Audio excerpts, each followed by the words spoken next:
berperilaku baik, santun dalam berbicara, sopan dalam bergaul, dan hormat kepada yang tua. Maka tak heran jika seluruh rakyat sayang dan hormat kepadanya, kecuali satu orang dalam istana yang iri bahkan benci kepada pemerintahan. Hingga suatu hari, awas pemerintahan, aku akan menyingkir kamu dari istana ini. Tapi bagaimana caranya? Aku tahu caranya. Aku akan menyebarkan fitnah ke seluruh penjuru. Aku juga akan menghasut sang raja. Keesokan harinya, Dayang itu mulai melakukan tipu muslihatnya. Dalam waktu yang tidak terlalu lama, fitnah itu menyebar ke seluruh penjuru. Rakyat percaya dan mulai membenci pemerintah. Setelah berhasil menghasut rakyat, Dayang mencoba menghadap sang raja. Ampun Tuan Raja, hadap Putri Intan lalong malabien. Dia bahalap, lehala jurmanpan bagi rakyat. Lece Putri Raja, dia bahalap penggawe kilaute. Ampun Tuan Raja, sikap Putri Intan benar-benar sudah keterlaluan. Dia selalu memeras rakyat. Sebagai seorang putri istana, tak sepantasnya dia berbuat demikian. Mendengar ucapan Dayang, raja pun marah dan mulai membenci putrinya sendiri. Sementara itu, hari demi hari, Putri merasa tersinggung dengan sikap orang-orang di sekitarnya, termasuk ayahandanya. Ia pun mulai bertanya kepada istrinya. Bunda, apa sebenarnya kesalahan Ananda hingga orang-orang membenci Ananda? Ananda, barangkali ada ucapan Ananda yang terbaik terhadap orang lain yang Ananda tidak sadari. Nanda berhati-hati dalam berucap dan bertindak. Putri Intan semakin bingung karena dia merasa tidak pernah menyakiti hati orang lain. Karena penasaran, ia pun bertanya kepada seluruh daerah istana. Tapi dia tidak mendapatkan jawabannya. Hingga akhirnya ia pun bertanya kepada ayahandanya. Ayahanda, dengan segala kerendahan hati, Ananda mohon ampun ayah. Apa sebenarnya kesalahan Ananda?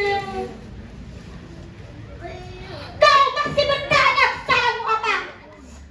Ayah sangat kecewa padamu. Mulai hari ini kau pergi dari istana ini. Apa? Anda jangan usir Ananda ayah. Ampun ayah, ampun ayah. Pergi kau. Dengan terhuyung-huyung dan menangis terseduh-seduh, Putri Intan keluar dari istana. Setelah keluar dari istana, Putri Intan menjalani hidupnya menjadi seorang rakyat biasa. Kesehariannya dihabiskan berburu hewan dan mencari buah-buahan. Pada suatu hari, Putri Intan pergi berburu ke hutan. Sudah setengah hari ia berburu, namun belum juga mendapatkan buruannya. Ia pun memutuskan untuk pergi ke tengah hutan. Sesampainya di tengah hutan yang lebat, wah, indah sekali hutan ini. Pohonnya besar-besar dan daunnya rindang. Tapi apabila tiba-tiba Putri Intan dikejutkan oleh suara tawa yang sangat menyeramkan.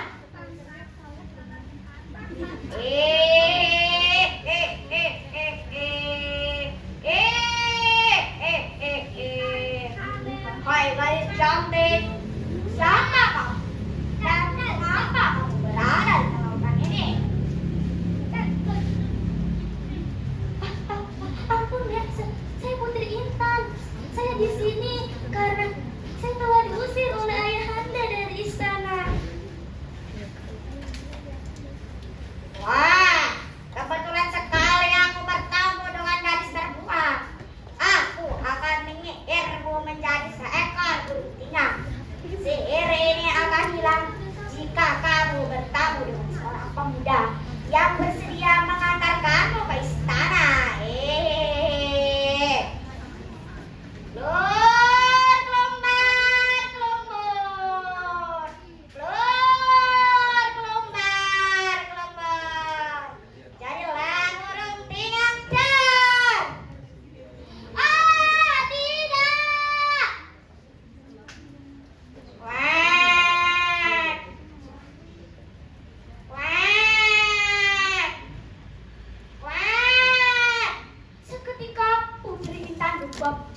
dirinya.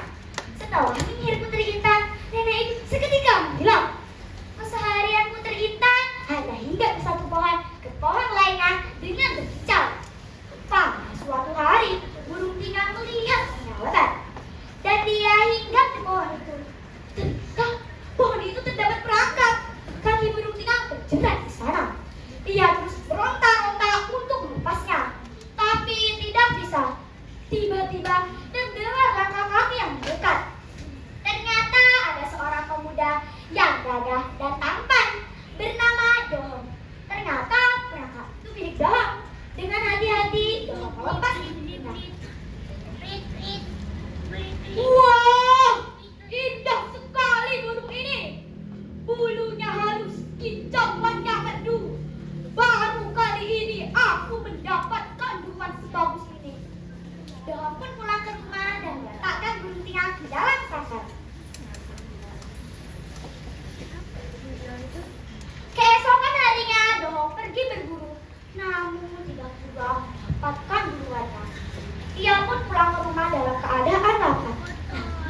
Ketika sampai di rumah, Dohong terkejut melihat makanan yang lezat sudah tersedia. Tanpa pikir panjang, Dohong makan sampai kenyang. Kejadian aneh ini berulang-ulang selama 3 kali. Dohong pun mulai curiga. Keesokan harinya, Dohong berulang-ulang pergi berburu dan kembali ke rumah dengan langkah hati-hati. Alangkah terkejutnya, ia melihat asap tebal keluar dari sangkar. Dalam sekejap, muncul wanita yang begitu cantik rupawan. Dohong terpana dan menghampirinya. Hai gadis cantik, siapa kamu? Dan dari mana asalmu? Ampun Tuan, saya Putri Intan. Saya di sini karena saya telah diusir oleh ayahanda dari istana dan disihir menjadi seekor burung tinggal. Putri Intan menceritakan permasalahan yang telah dihadapinya kepada Dohong dan meminta untuk mengantarkannya ke istana. Dohong pun mengiyakan. Keesokan harinya, Dohong dan Putri Intan pergi ke istana untuk menemui sang raja.